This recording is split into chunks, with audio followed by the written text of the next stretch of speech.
I would like to read from Rays of the One Light. Does God hide the truth? Truth is one and eternal. Realize oneness with it in your deathless self within. The following commentary is based on the teachings of Paramhansa Yogananda. In last week's reading we saw that the great masters themselves counsel discretion in the dissemination of truth. The counter-argument is sometimes made, but the Lord doesn't hide. He reveals His beauty in the sunsets, His tender sympathy in the rain, His wrath in the thunder, His restless energy in the brooks, His power in the sunlight.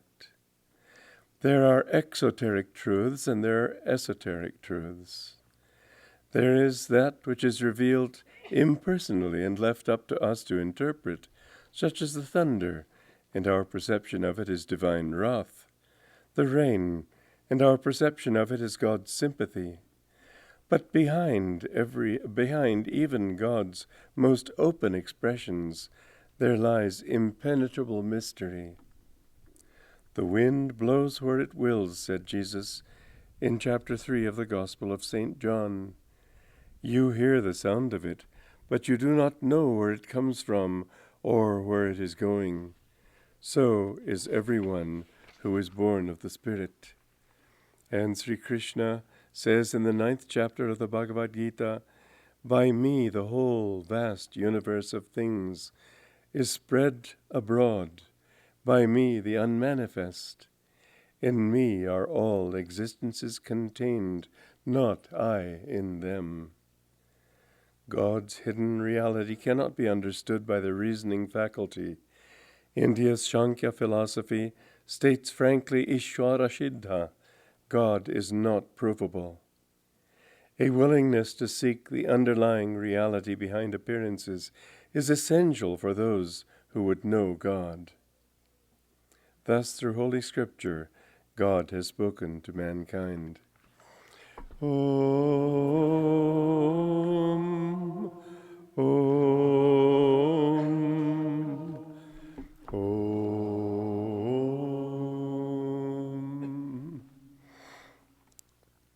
In the Rubaiyat of Omar Khayyam Explained, there's a very fascinating passage, one I've always loved, and all I need to know now is where it is.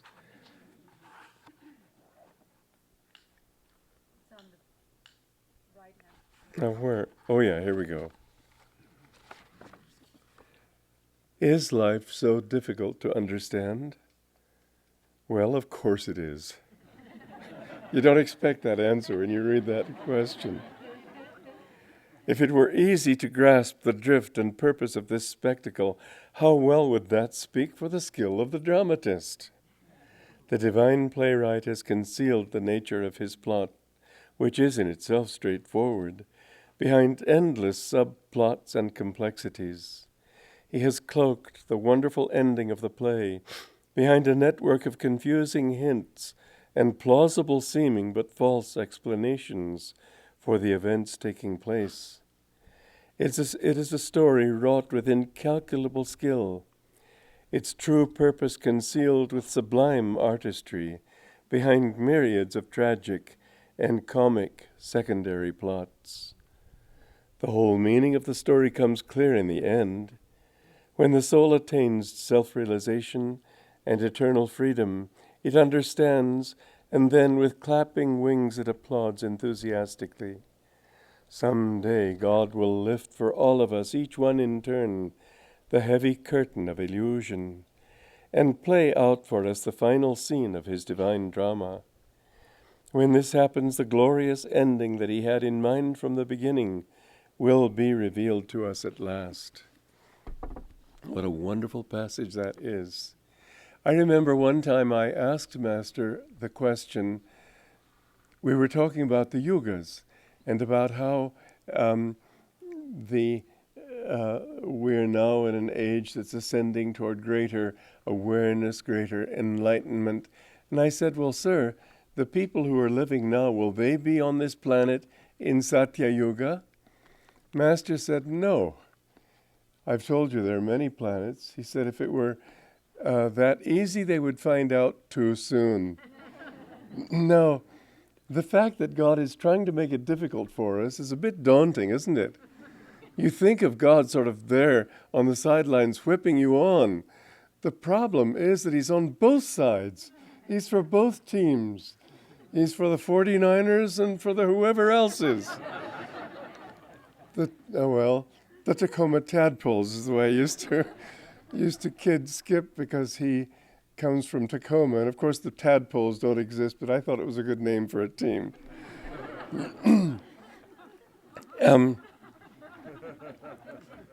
God has given us a show, and we have to figure it out. He's not going to make it easy. On the one hand, he draws us with his love, but on the other hand, he puts temptation in our way. That's why Jesus' prayer, lead me not into temptation. Master underscored that by saying, yes, it's he who gives us temptation. He's behind Satan. Satan isn't a separate reality. It's a bit of a strange truth because our minds are limited and we like to be for either the Tadpoles or the 49ers. We can't be for both. And so we tend to be partial and to say this side should win, that side should lose. And so we're all for one side or the other, whether God or Satan, and I can't say that all are necessarily on one side or the other, but we all want one side to win. It isn't that easy. When God first created this universe, he dreamed it into existence out of himself. Now mind you, I'm asking you and myself to understand what is probably the greatest mystery, the greatest puzzle in existence. It's not that I can understand it really or that you can understand it, because the mind can't understand it. It's something that we can only understand at the very end. As Master says, at the end of it all comes clear. And there was that wonderful thing that I read, or heard about rather, from those who were there. Master in 1948, I think it was in July, may have been in June, had a vision, a samadhi that lasted 48 hours. And in this he talked with Divine Mother, and Divine Mother talked with him, but also through him, so that his voice suddenly became the voice of a sublimely melodious woman's voice. And then his voice would be there, then her voice would be there, and he said she took him all over the universe. And he was saying, oh, now I understand what you've done. Now I see how you do it. Of course he knew in his samadhi, but still, even the masters love to be thrilled by the wonder of this whole show. That's why they don't like to only remain in samadhi. They like to come down and enjoy that I and thou relationship that is the relationship of the devotee. It's a beautiful thing, and when exalted, it's one of the greatest realities in existence. But unfortunately, what happens is this, and again, I have to make you understand that I'm trying to express it in a way that the intellect can't really understand. It's still, we only have this and our intuition, but you can't talk intuition, you just have to be it. So we're stuck with this intellect. And we do have to sort of try to put it together up to a certain level, if only to quiet our questioning mind. What it is that God, in creating the universe, it's not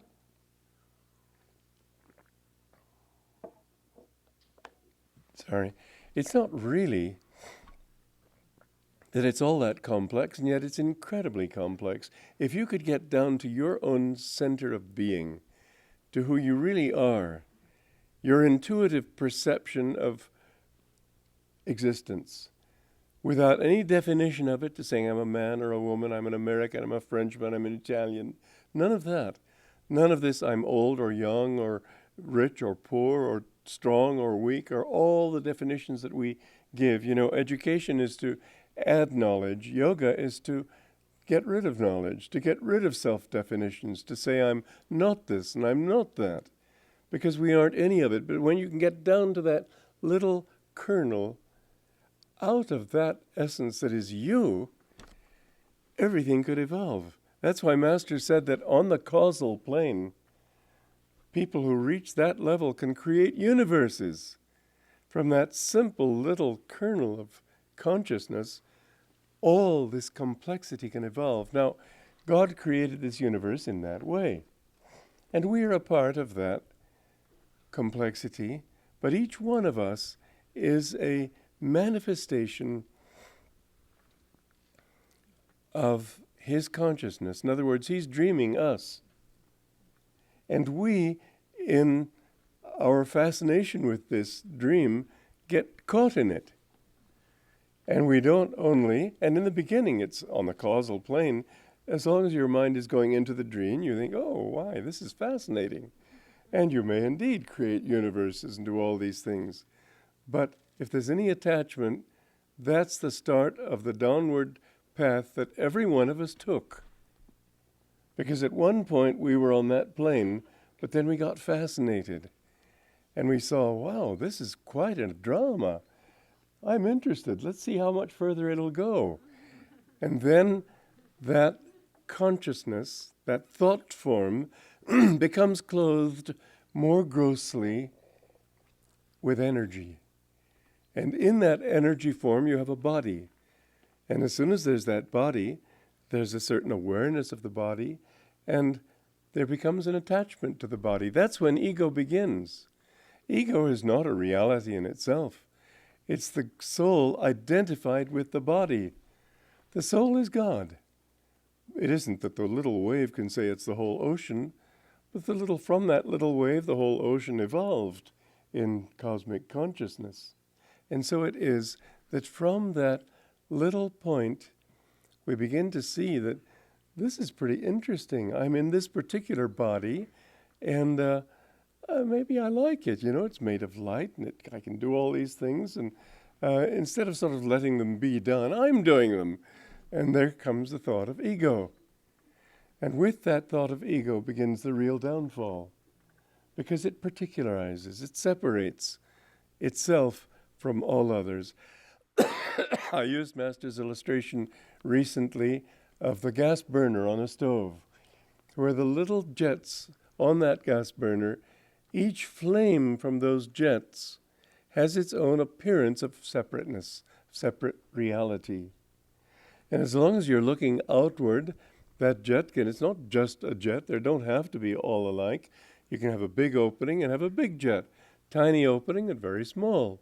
You can put different substances, chemicals and whatever, on one jet, and it'll suddenly become orange, blue, green, whatever. It can take on a particular appearance of separate reality from all the other jets on that stove.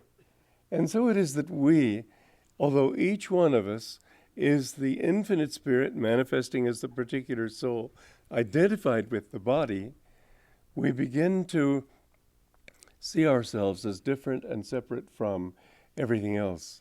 Now, if you were to take if that gas coming through the stove were conscious, and if it were to look in the opposite direction, not as its manifestation, but at its origin in that flow of gas, it could not say other than, I'm that flow of gas. There's nothing else. It's only the appearance that separates it from others. This is one of the big hang-ups, you might say, in the study of Western theologians when they apply their theology to Indian teachings. I won't say philosophy, that's really not the right word, because philosophy means love of wisdom, whereas this is wisdom, this is truth. But they can't understand how the soul can be one with the self. They can't understand how God is the self of all. At this point, they say, no, here we part, here we separate, here we disagree with our fellow religionists in India. But if they understood this simple illustration of the flow of gas looking in the opposite direction, it becomes perfectly clear. You are that. But unfortunately, our attention being outward, it goes toward illusion and delusion. Now, mind you, God doesn't impose anything on us. This is a very important point to understand. It isn't He who creates Satan in that sense. It isn't He who tempts us in that sense. It's rather that kernel, that core consciousness that He places in each one that decides for itself it wants to go this way. You see the difference? Let's look at it this way. You're born, a little baby is born, and, well, it doesn't suddenly sit and merge back into itself. Its energy and the very fact of being created in the womb of the mother forces it outward. From that little union of sperm and ovum, it has to begin to create a body. And in creating a body, it has to create movement. It has to create an outward flow. This is just your own decision. It isn't as if God imposed it on you. You took that choice, and this follows from that choice. And so, with that little choice to go outward, you've set in motion a direction of energy that pursues you all your life. It's more natural for us as human beings to go outward than inward. It's reversing the tide, it's reversing the current to say, no, I'm not going to go inward. I'm not going to go outward, but inward. There's a legend in the Indian scriptures that helps to clarify this point. Mind you, like all such legends, it's symbolic. But it says that God, in the beginning, created a perfect universe. And the universe being perfect and all the people in it being perfect, they saw that this was illusion and sat down and meditated and merged back into Him. So he thought, well, this isn't going to go on very long. So he tried it again. The same thing happened. So they said, well, I'm going to have to create delusion. Otherwise, it wouldn't go on. So you see, Master, when he said to me that, in answer to my question about yugas, that are the same people going to come back? His answer was no. There are plenty of planets for them to go to. You go, in other words, to those planets that are in harmony with your own rate of vibration, you might say, your own quality of character, thinking, and so on. But beyond that, there is this inward understanding that we aren't satisfied with that. We want something more. God wants you to have to work at it. It would be too cheap. I remember a disciple of Master's, James Collar, saying to him once, Master, I love God so much. Why doesn't He come to me? And Master smiled sweetly. He said, that is what makes it so sweet when He does come. All the sweeter. You see, well, let me put it this way, just to bring it down to a very pragmatic thing we can all relate to. Through history, in every religion, there have been some people who knew God. And their names are known to some extent. Of course, many are not known. But never has any one of them ever said, when he found God, oh, what a scam. Every one of them has said it's been worth it. Now we, struggling with our tests, struggling with our problems, struggling with the persecution and the misunderstanding and all the misfortunes that can befall a human being owing to his karma, we think it ain't fair. But mind you, each one of us, when we reach that level, we look back and we say, it was worth it. It was wonderful. How interesting would a novel be? I've often used this illustration. Somebody who's born into a rich home, gets employed by a prominent person because his daddy knows him, is immediately given a high position in the company, meets the boss's daughter, marries her, and everything goes on swimmingly and beautifully. I don't know if you'd finish the book. It would be too boring.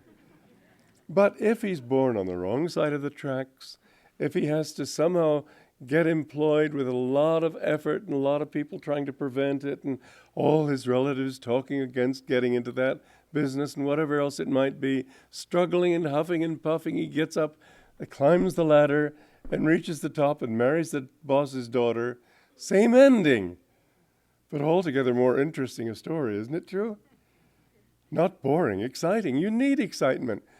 Master said God created the villain just as a playwright does. He creates the villain to help us to learn to love the hero. When I was writing the peace treaty, I had those absolutely horrible characters as the villains, the leaders of the different clans. And they were getting together and talking about how, yes, they'd like to go along with the people, but of course what was really important was power over the people and how to use reason in such a way as to convince people that they were right and not to do the right thing. And it was actually quite fun, taking their parts, writing their parts, making them sound absolutely reasonable. I mean, when you read their arguments, you think, yeah, that makes sense. But you know it's wrong. I think God had a lot of fun creating even the villains in a sense, because villainy, delusion, it too has its own reason. But the fun of it is that behind the reasoning, you can see if you're sensitive enough, if you're attuned enough, if you're bright enough, you can see it doesn't hold together, it doesn't hold water. Now, how much more worthwhile is it if you have to find that yourself, not expect God to stand up in on the cloud somewhere and just say, no, you got it wrong, you've got to do it this way. It's much more important for each one of us to reach that wisdom himself. And while we're in it, I grant you it's not always fun, but somehow it's enough fun to keep us going. And why? Because it's always really equally balanced, right and wrong. Doesn't seem like an equal balance just because the delusion is such that when you're in delusion, you're in more limitation, and because of that greater limitation, it looks as if pain is eternal. That's the reason for the absolute illusion that hell is eternal. Hell may be eternal as a fact. Nobody can suffer eternity in hell because it would be absurd. Master told the story of one time he visited this man up in, I think it was in Washington State, I'm not sure. And he could see the man was very religiously inclined. And Master appreciated that fact until this man said, "We're all sinners, we're all going to go to hell." Master thought, what a terrible teaching. And he tried to talk him out of it, and he couldn't. So he thought, he meditated a second, he saw something. And he said, "You have a son, haven't you?" Yeah, I do have a son. He's given you a lot of trouble, hasn't he? Yeah, he certainly has. Would you like me to help you to cure that trouble? Get rid of that problem forever? Yeah, I would. Can you do that? Yeah, I tell you what. I said, he likes to drink heavily, doesn't he? Well, the man didn't know how he knew this, but he said, yeah, he does come home drunk every night. He said, I tell you, you've got a nice big oven with a big door. Wait a minute, what are you trying to get at? No, I'm just asking you, do you have a nice big oven with a big door? Yeah, I do. He said, well, okay, here's your solution. When your son comes home tonight, drunk as usual, chop him up and put him in that oven. How dare you talk like that? How could anyone treat his own son like that?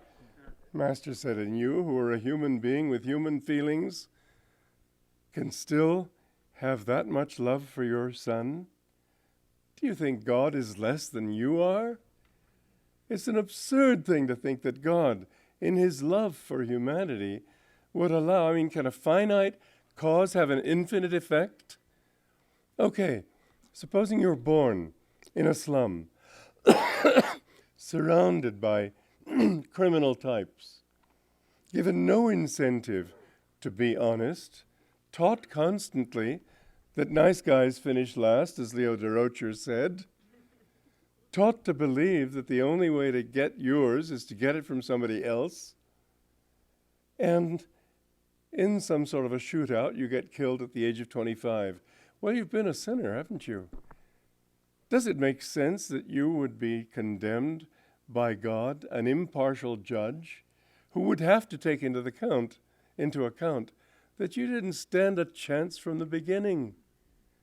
Well, what the theologians will say, God in his inscrutable ways knows what he is doing. Well, okay, frankly, I think it's got to make some sense to me. I grant you God's ways are inscrutable, but not that inscrutable. I've got to bring truth down to a level I can understand. And with my own eyes, if I see somebody who would judge someone like that, not just for one lifetime, my God, that's bad enough, but for eternity, for God's sake. Have you ever stopped to think what eternity means? We tend to think, oh yeah, 100 years. Well, no, that's, some people live to be 100. 1,000 years? Well, okay, 10,000 years? Listen, 1 billion years, 10 billion years, nothing. Eternity just lasts. Years don't even come into the picture. And I can imagine this boy, 25 years old, now suffering, and about 5 or let's say 100 billion years later, somebody asks him, what are you here for? Oh, I'm not so sure. Not so sure I even remember. I mean, the picture is ridiculous. We've got to understand that we have an eternal opportunity to find it. But yes, if we choose to live a hellish life, we'll have to suffer. Yes, of course we will. We set that law in motion ourselves. We're a part of it. But that truth is always there to be discovered. I remember something that Saint Therese of Lisieux said, that I have prayed that I would be able to go to hell just so that I could love God as one person in hell who loved God. And there have been stories of people who remember. It's not as if everybody who has a near-death experience remembers going into the light. It's not that easy. But mostly, if you're not on a level where you can remember going into anything, into the light, you won't be on the level to remember going into anything. But there have been experiences. There was this one fascinating one. I don't remember the name of the book. I've mentioned it to you before. Maybe one of you knows it. I'm not sure. However, the story is this, that there was a woman who, it's her experience. She used to love heavy metal music. Anyway, she, for various reasons, decided to commit suicide. And I think she took a lot of sleeping pills, and for a while it was touch and go. And she was out of her body long enough to have an experience that she did bring back with her.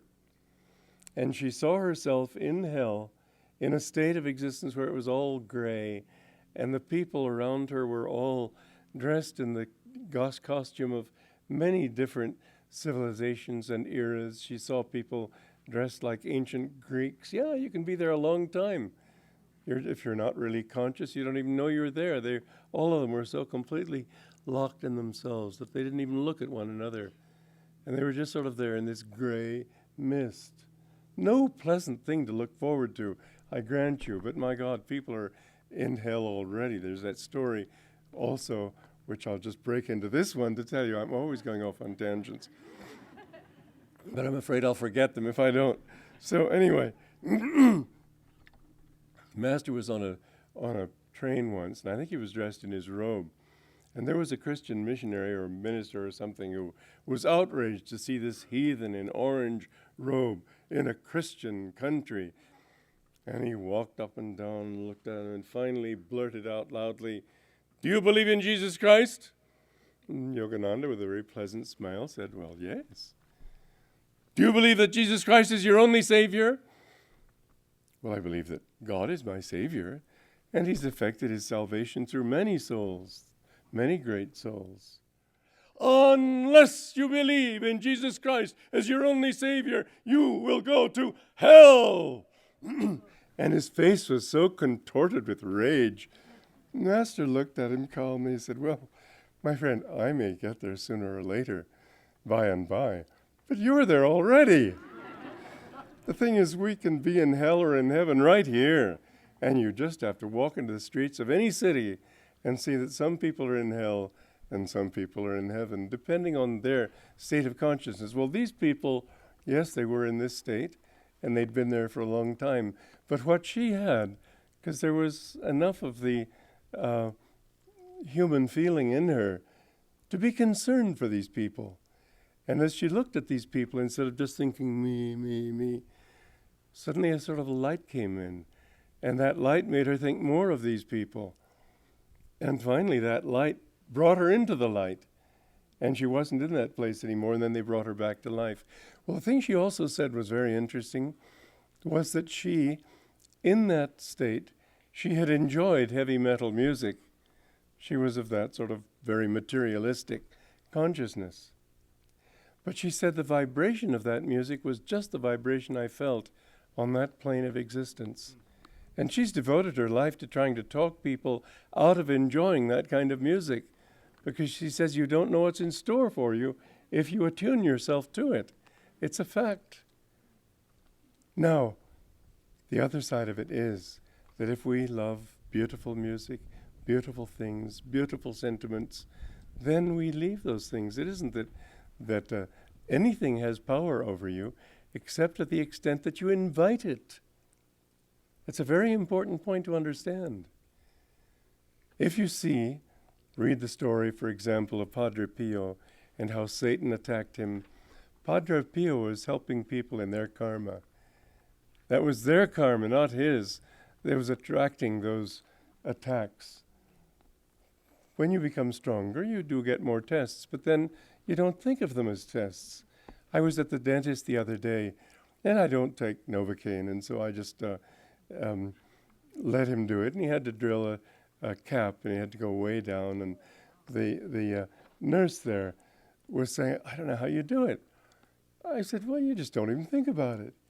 The things that seemed like tests, if that tooth is my reality, well, it would be a big thing. But so I sort of think, oh, well, that's a pain, let it go. It's temporary, nothing lasts. You don't get excited about these things, so you can take it. I had that experience in Italy. Last January 1st, there was a banquet at our seclusion, at our retreat at Ritiro in Assisi. And they had some hard crusts, and I bit one, and this tooth broke off. And so the next day, I went to the dentist, and he said, well, you'd have to come back 4 times. First, I'd have to anesthetize you and begin, and 4 visits. I said, listen, I'm not interested in that. He said, yeah, but it's broken off right at the gum line.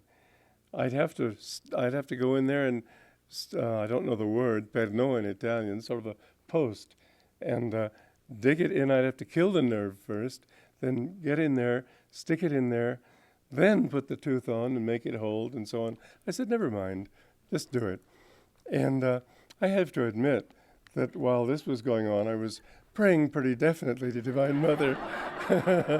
I couldn't say, oh, let it go.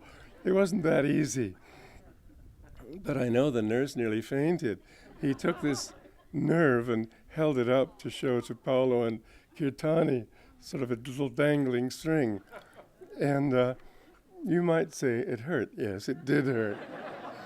But you just give it another reality. Pray to God, and you'll see that these tests aren't that big.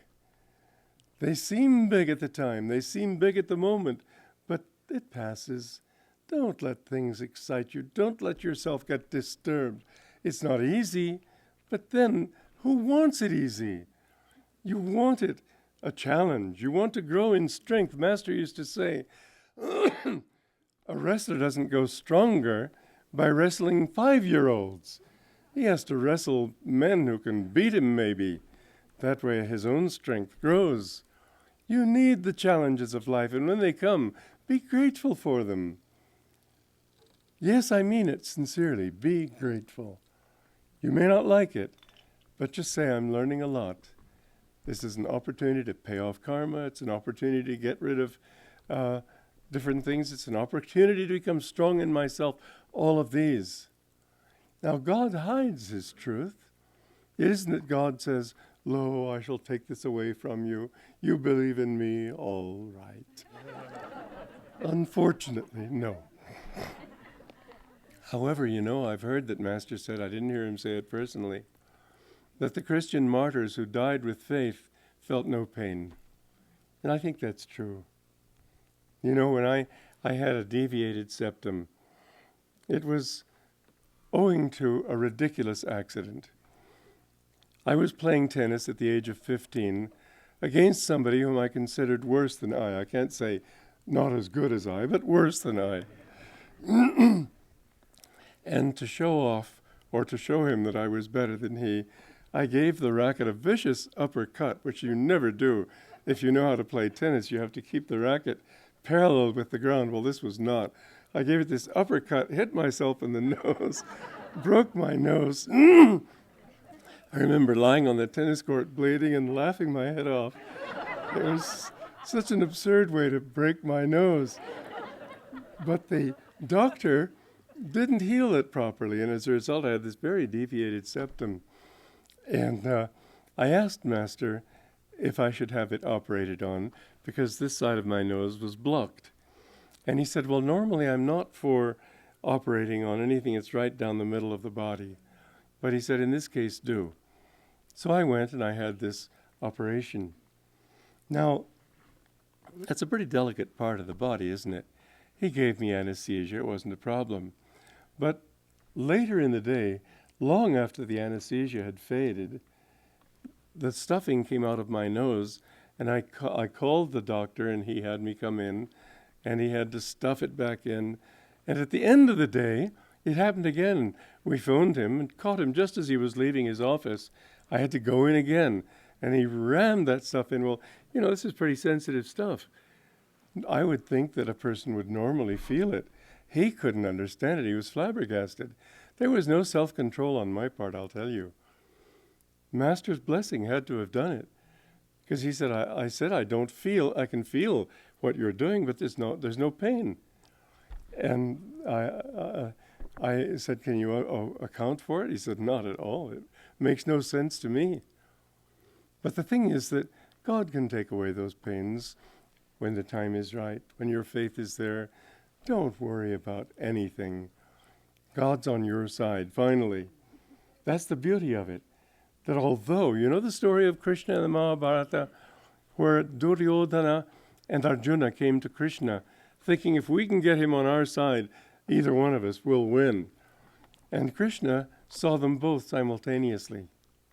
And so he said, well, I'll have to accede to both your requests, but I'll give you a choice. You can either have me on your side, not taking part in the battle, just there, or you can have my 1,000,000 soldiers. And Duryodhana, Arjuna said, where you are, Lord, there is victory. I choose you.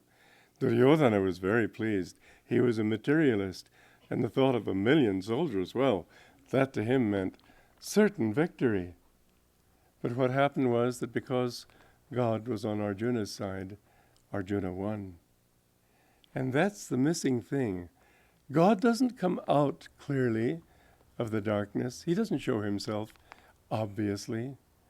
He's always sort of there in the background. But the amazing thing is that the more you live thinking of him, giving everything to him, somehow things work out the way they should. It works. It does work. That's why Jesus said, seek ye first the kingdom of God, and all these things shall be added unto you. All the things people want in this world, they're there if you think of God first. But most people think, yeah, God's in the future. Now I need my $1 million. Now I need that new job. Now I need this beautiful home, and so on and so on. Each one demanding a little bit of energy to get, a lot of energy to get. Finally, at death's door, you think, well, I got most of them, but not all. So you have to come back and get more. And it goes on and on and on until finally you think, wait a minute. It's like that story again, another legend or myth of Krishna, who was a little baby boy, used to like to steal cheese from his mother's kitchen. And she, to get him out of the way so she could go on with her cooking, took a string to tie him to a bedpost. Well, the string was quite long enough, but somehow it lacked about that much when she tied him. And so she went and got another string, tied that to the first string. Still it was that much short. And she began sort of frantically looking up all the strings she could get. No matter how much length she gave to that string, it was always that much short. Now this is what this world is like, and the story is to teach you this lesson.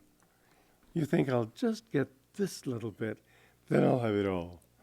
I'll just get that desire fulfilled, then I'll have everything I want. And it's always just that much short of what you want. A survey was made in this country of people in different income brackets, from the poverty level to the wealth level. And the question asked of all of them was, are you satisfied with what you're getting?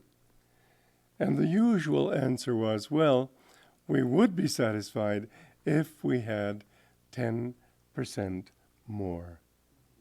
That 10% represents the billions of years you can wander in delusion, waiting for it all to come together, until finally you say, I'm tired of trying. I know the answer is you, God, and I want only you. And when you have that, then all of a sudden everything else happens too.